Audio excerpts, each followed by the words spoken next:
اور مذکر جانور کے خصیتین، خاص کر بکرے کے، یہ سب کے سب ان کو مکروہ تحریمی لکھا ہے، یعنی یہ بھی حرام ہے۔ ایک تو یہ صورت ہے۔ دوسری صورت یہ ہے کہ اس دور میں شرک فعلی کرتے تھے۔ شرک فعلی کی دو قسمیں یہاں بتائی گئی ہیں۔ اللہ کی ذات اور صفات میں کسی کو شریک کرنا، یہ شرک ہے۔ ایک شرک قولی ہے، یعنی زبان سے آپ اللہ کی بجائے غیر اللہ کی تسبیح و تحلیل پڑھیں، اللہ کو چھوڑ کر غیر اللہ کو مشکل کشا و حاجت روا مانے۔ اور ایک یہ فعلی کیا ہے کہ عملاً اس کو کرنا۔ مثال کے طور پر اللہ کی طرف سے گائے کا جانور، بھینس، بھینسا، بیڑا، یہ حلال جانور ہے۔ مشرکین کا طریقہ کار کیا تھا، یہ میں تھوڑا سا آپ کو بتا دوں۔ مشرکین سے مراد یا مشرکین عرب ہیں، لیکن اب تو اس سے مراد دنیا بھر کے سارے مشرکین ہیں کہ وہ کرتے کیا تھے۔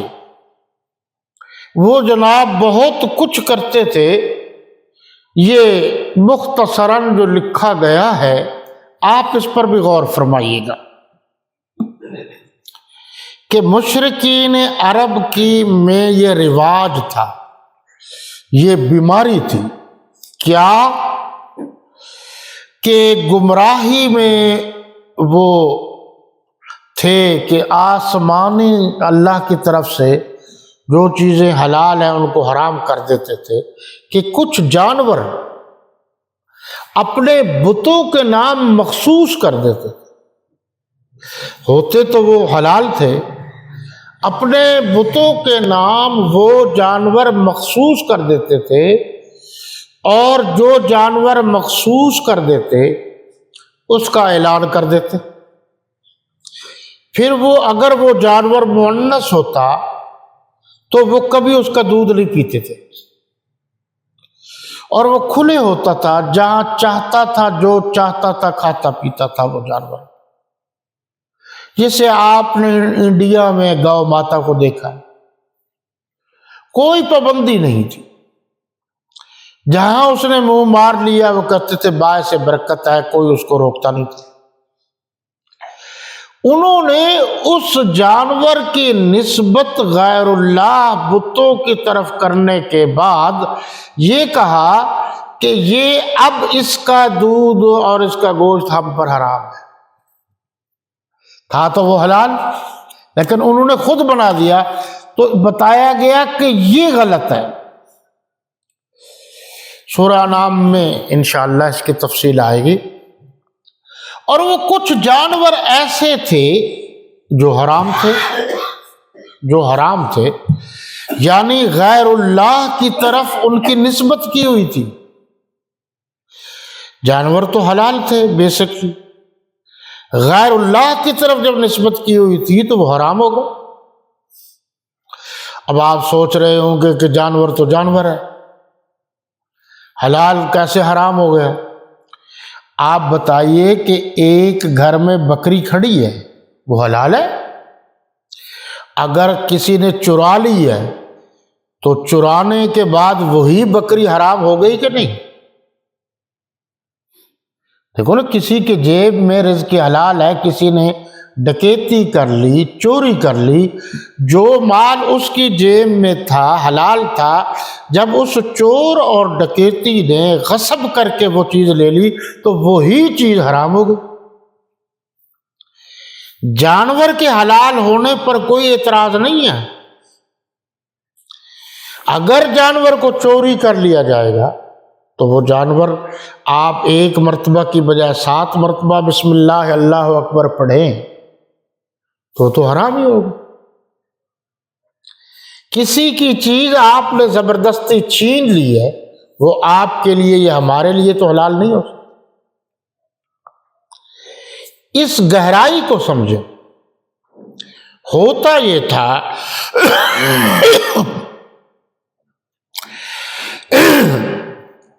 کہ مشرکین عرب، یا اب کہہ لیجئے مشرکین دنیا، عالمی مشرک، اب بھی آپ دیہاتوں میں چلے جائیں، یہ کٹا، یہ بکرا، یہ بھینسا، گائے، یہ وہ فلاں پیر کے نام کی ہے، اور آپ کہتے ہیں جی حلال ہے۔ بالکل حلال ہے۔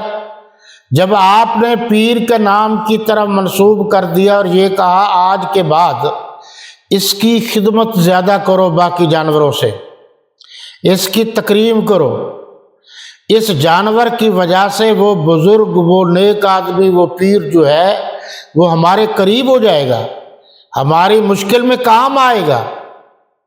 اللہ فرماتے ہیں کہ مشکل میں کام آنا تو اللہ کا کام ہے، چاہے ان پیروں پر مشکل آ جائے یا آپ پر آ جائے، مشکل کشا تو اللہ ہے، حاجت روا تو اللہ ہے، نفع نقصان کا مالک تو اللہ ہے، بگڑیاں بنانے والا تو اللہ ہے۔ اب ہوتا کیا ہے، اس پر بھی آپ غور کریں گے۔ اس کی دو شکلیں ہیں۔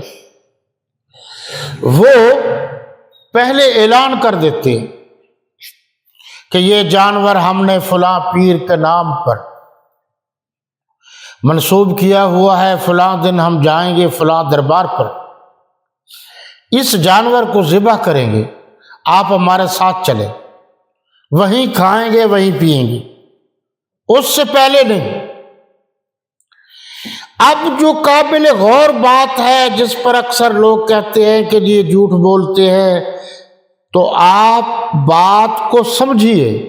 اگر اس جانور کی جگہ ہم کہیں کہ دوسرا جانور لے لو جو آپ نے فلاں بزرگ کے نام سے یہ جانور منسوب کیا ہوا ہے، وہ رہنے دو، اس کی جگہ دوسرا لے لو، وہ کبھی ایسا نہیں کریں گے، وہ کبھی ایسا نہیں کریں گے۔ تو یہ نظر و نیاز، یہ منت، یہ منوتی غیر اللہ کے نام کی ہو گئی، اور یہ اللہ کے سوا دوسروں کے ماننے کی اسلام میں اجازت نہیں ہے، حرام ہے۔ اب آپ کہیں گے یہ کیوں حرام ہے؟ تھوڑا سا آپ سوچئے، اسلام عقل کے عین مطابق ہے۔ دیکھو، باپ ایک ہی ہوتا ہے، کسی اور کو باپ بنانا یہ کوئی بھی برداشت نہیں کر سکتا۔ شریف آدمی، احترام ہو سکتا ہے، کسی کو بھائی دوست بنایا جا سکتا ہے، باپ تو باپ کے ہوتے ہوئے کسی اور کو باپ نہیں بنایا جا سکتا۔ اسی طرح ذہن میں رکھیے کہ اللہ کے ہوتے ہوئے کسی اور کو اللہ نہیں بنایا جا سکتا۔ جب جانور پیدا اللہ نے کیا ہے، جانور کا خالق اللہ ہے، مالک اللہ ہے، رازق اللہ ہے، جانور میں روح اللہ نے ڈالی ہے، تو روح نکلے گی بھی تو اللہ کے نام سے۔ جب روح اللہ نے ڈالی ہے تو جب وہ روح نکلے گی غیر اللہ کے نام سے تو وہ حرام ہو جائے، اور اس میں قصوروار وہ انسان ہے، جانور تو نہیں ہے۔ یہ صرف جانور کی تو بات ہے، کوئی چیز بھی ہو، پتھر بھی ہو، خشک چیزیں بھی ہوں، مٹھائی بھی ہو۔ وہ آپ نے حضرت ابراہیم علیہ السلام کے قصہ میں سنا نہیں علماء کرام سے، کہ جب حضرت جد الانبیاء ابراہیم علیہ السلام باڑے میں تشریف لے گئے جہاں بت خانے ہی بت خانے تھے، تو کسی کے آگے مٹھائی پڑی تھی، کسی کے آگے کوئی چیز پڑی تھی، کسی کے آگے کوئی چیز پڑی تھی۔ تو وہ ایک بڑے کے کندھے پر مفسرین نے لکھا ہے، کلہاڑا بھی تھا، انہوں نے وہی کلہاڑا اتارا اور سب کو، کسی کا ہاتھ پاؤں گردن وغیرہ توڑی، اور ان سے مخاطب ہو کر کہا کہ جن کے سامنے مٹھائی بٹھائی تھی کھاتے کیوں نہیں؟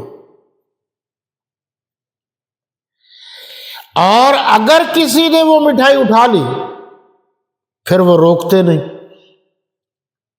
وہ ہاتھ نہیں پکڑتے، اور اگر اس مٹھائی میں سے چند مکھیاں آئیں اور وہ مٹھائی لے کر چل پڑی، اڑ گئیں، تو جن کو انہوں نے خدا بنایا ہوا ہے وہ تو اس مکھی کو بھی نہیں پکڑ سکتے۔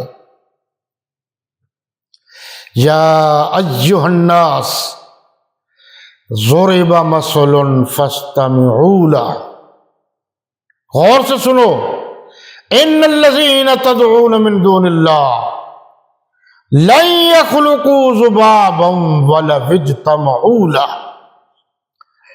وإن يسلبهم الذباب شيئا لا يستنقذوه منه ضعف الطالب والمطلوب وما قدر الله حق قدره ان اللہ لقوی عزیز۔ مفہوم یہ ہے کہ تم ان کو خدا مانتے ہو جو مکھی اڑ جائے پکڑ نہیں سکتے،